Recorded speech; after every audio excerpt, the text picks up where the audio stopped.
आफू नगएका कारण अवरुद्ध भएको प्रतिनिधि सभाको बैठक प्रधानमन्त्री बालेन शाहले लाइभ हेरिरहेका थिए। प्रधानमन्त्री कार्यालयबाट 1 मिनेटको दूरीमा रहेको प्रतिनिधि सभा बैठकमा अनुपस्थित भएका बालेन सिंहदरबारबाटै टेलिभिजनमा बैठकको लाइभ हेरिरहेको प्रधानमन्त्री तथा मन्त्री परिषद कार्यालय स्रोतले जनाएको छ। बैठकका सबै गतिविधि हेरेका बालेनले बिहीबारको बैठकमा उपस्थिति जनाउने योजना बनाएका छन्। कर्मचारीहरू अदालत गएपछि बालेन सरकार सरकारी कर्मचारीमाथि झनै आक्रामक बनेको छ। नेपालको संविधान र प्रचलित कानूनले निजामती सेवालाई राजनीतिक रूपमा तटस्थ, निष्पक्ष, व्यावसायिक र उत्तरदायी सेवाका रूपमा परिकल्पना गरेको जनाउँदै सामान्य प्रशासन मन्त्रालयले राजनीतिक दल वा दलका भातृ संगठनमा आबद्ध भए बर्खास्त गर्ने चेतावनी दिएको छ। सरकारले ट्रेड युनियन अधिकार खोसेको भन्दै कर्मचारीहरू सर्वोच्च अदालत गएका थिए। बालेन शाह नआएपछि हर्क साम्पाङ सहितका सांसदहरूले संसद छोडेका छन्। आगामी आर्थिक वर्षको नीति तथा कार्यक्रममाथि उठेका प्रश्नहरूको जवाब दिन प्रधानमन्त्री शाह संसदमा उपस्थित नभएपछि हर्क सहित श्रम संस्कृति पार्टीका सांसदहरूले संसद बैठक बहिष्कार गरेका छन्। देशमा प्रधानमन्त्री नभएको जस्तो महसुस भएको भन्दै हर्क साम्पाङ सहित सबै प्रतिपक्षी दलहरूले प्रधानमन्त्री बालेन शाहको राजीनामा माग्दै संसद बैठक अवरुद्ध गरेका थिए। त्रिभुवन विश्वविद्यालयका 784 जना प्राध्यापकले नपढाएरै तलब बुझ्ने गरेको तथ्य फेला परेको छ। त्रिविका 784 जना प्राध्यापकले त्रिविकै आङ्गिक क्याम्पसमा हाजिर गर्ने र निजी क्याम्पसहरूमा गएर पढाउने गरेको तथ्य बाहिरिएको हो। धेरै प्राध्यापकहरूले राजनीतिक पहुँचका आधारमा त्रिविबाट लिएको अनुमति पत्रलाई हतियार बनाई विभिन्न निजी क्याम्पसको सञ्चालक, प्रिन्सिपल भएर काम गरेको पाइएको त्रिवी अनुगमन निर्देशनालयले जनाएको छ।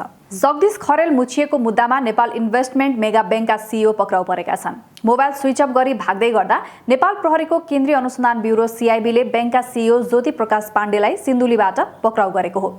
उनीमाथि राज्यको नाममा आएको स्मार्ट सेलको सम्पत्ति लिलाम बिक्री गरी नेपाल सरकारलाई हानि पुर्याएको अभियोगमा अनुसन्धान भइरहेको छ। इरानसँगको असफल युद्धपछि कमजोर बनेका डोनाल्ड ट्रम्प सी जिनपिङको शरणमा पुगेका छन्। इरान विरुद्धको फौजी युद्ध र चीन विरुद्धको व्यापार युद्ध हारेका ट्रम्प अन्ततः आफ्नो स्वार्थ पूर्तिका लागि बेजिङ ओर्लिएका छन्।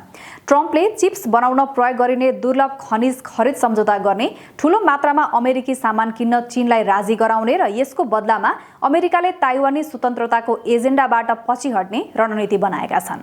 कामचोर ठेकेदारलाई थुन्ने बालेन सरकारको रणनीतिले सिंहदरबार हल्लिएको छ।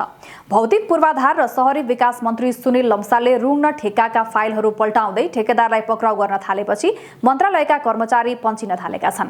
वैशाख 28 गते शर्मा एन्ड कम्पनीका रमेश शर्मा र लामा कन्स्ट्रक्सनका पिताम्बर बडुलाई प्रहरी मार्फत मन्त्रालय झिकाइनु ट्रेलर मात्रै भएको भन्दै ठेकेदारलाई समयमै काम नभए ठेक्का रद्द गर्ने मात्र होइन, धरौटी जफत गर्ने र जेलसम्म पठाउने चेतावनी दिएका थिए। तर शहरी विकास मन्त्रालयका सचिव गोपाल प्रसाद सिग्देलले पक्राउ परेका ठेकेदारसँग माफी माग्दै आगामी दिनमा यस्तो नहुने वचन दिएका छन्। गगन थापाले देउवा पक्षलाई तितर-बितर पारेका छन्। कांग्रेस सभापति थापाले व्यक्तिगत संवाद मार्फत पूर्व सभापति शेरबहादुर देउवा पक्षका नेताहरूलाई आफ्नो पक्षमा पारेर देउवा गुटलाई कमजोर बनाएका छन्। थापाले देउवासहित डाक्टर शेखर कोइराला र डाक्टर शशाङ्क कोइराला पक्षमा 19 जनालाई केन्द्रीय सदस्यमा मनोनित गरेका छन्। समानान्तर गतिविधि गरिरहेको अवस्थामा थापाले देउवाका 11, शेखरका 7 जना र शशाङ्कका 1 जनालाई केन्द्रीय सदस्यमा मनोनित गर्दै गुट विभाजित गरेका हुन्। अमेरिकी सेनाको विमान काठमाडौँमा ओर्लिएको छ। क्याप्टेन निकोलसको कमान्डमा 17 जना सैनिक बोकेको एयरक्राफ्ट किर्गिस्तानबाट पाकिस्तानको इस्लामाबाद हुँदै काठमाडौँ आइपुगेको हो। अमेरिकी वायुसेनाको विमान वैशाख 29 गते साँझ त्रिभुवन अन्तर्राष्ट्रिय विमानस्थलमा अवतरण गरेको बताइएको छ। युएस एयरफोर्सको RCH-1815 कलसाइन एयरक्राफ्ट किन आएको हो भन्ने विषयमा जानकारी प्राप्त भएको छैन। संसदीय परम्परा तोड्न खोजेपछि प्रधानमन्त्री बालेन शाहलाई धक्का लागेको छ। बुधबारको प्रतिनिधि सभा बैठकमा राष्ट्रपति रामचन्द्र पौडेलले प्रस्तुत गरेको नीति तथा कार्यक्रम टेबल गर्न र सांसदहरूका प्रश्नहरूको जवाब दिन अर्थमन्त्रीलाई पठाएपछि बैठक अवरुद्ध भएको छ। नेपाल सहित विश्वभरको संसदीय अभ्यासमा राष्ट्र प्रमुखले वाचन गरेको नीति तथा कार्यक्रममाथि उठेको प्रश्नहरूको जवाब प्रधानमन्त्रीले दिने परम्परा रहेको छ। प्रस्तावित प्रधान न्यायाधीश डाक्टर मनोज कुमार शर्मा विरुद्ध थुप्रै उजुरी परेका छन्। संवैधानिक परिषदबाट सिफारिस भएका शर्मा विरुद्ध सिंहदरबार स्थित संसदीय सुनवाई समितिमा 3 वटा उजुरी परेका हुन्। समितिले शर्मा विरुद्ध उजुरी आह्वान गरेदेखि वैशाख 29 गतेसम्म 3 वटा उजुरी परेको जनाइएको छ। उजुरीमा न्यायाधीश बन्न योग्यता नपुगेरै नियुक्ति लिएको, कर छली मुद्दामा एनसेललाई उन्मुक्ति दिएको, एमालेको समर्थक भएको लगायतका आरोप लगाएको बुझिएको छ। प्रधानमन्त्री बालेन शाहलाई सुकुम्बासी बस्तीकी 11 वर्षीय बालिकाले भावुक पत्र पठाएकी छन्। थापाथलीको बस्तीमा डोजर चलेपछि घरबार विहीन भएकी राधिका महतोले हामीलाई पढ्न स्कुल दिनु भन्दै पत्र लेखेकी हुन्। थापाथलीको गोएश्वरी बाल शिक्षा माध्यमिक विद्यालयमा कक्षा 2 पास गरेर 3मा गएकी राधिकाले डाक्टर बन्ने सपना बुनेकी छन्।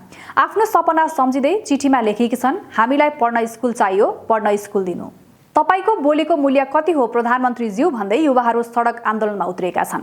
प्रधानमन्त्री बालेन शाहले राष्ट्रपतिले प्रस्तुत गरेको सरकारको नीति तथा कार्यक्रम टेबल गर्न संसदमा अनुपस्थित भएको, सांसदहरूका प्रश्नहरूको जवाब दिन मन्त्रीलाई पठाएको भन्दै विपक्षी दलहरूले संसद अवरुद्ध गरेकै दिन युवाहरूले प्रधानमन्त्रीज्यू तपाईको बोलीको मूल्य कति हो, मलाई बोल्न दे सरकार, बोल माया एक वचन बोल, तिम्रै बोली छ हामीलाई अनमोल लगायतका नारा लेखिएका प्लेकार्ड प्रदर्शन गरेका छन्। निशुल्क अध्ययन गर्न चाहने विद्यार्थीका लागि अनलाइन आवेदन खुलेको छ। काठमाडौँ महानगरपालिकाले शैक्षिक सत्र 2083-84 मा कक्षा 11 र 12 मा निशुल्क अध्ययन गर्न चाहने विद्यार्थीका लागि अनलाइन आवेदन खुलाएको हो। महानगरपालिका भित्रका निजी +2 कलेजमा अध्ययन गर्न इच्छुक विद्यार्थीलाई परीक्षा प्रणाली मार्फत छात्रवृत्ति उपलब्ध गराइने महानगरपालिकाले जनाएको छ।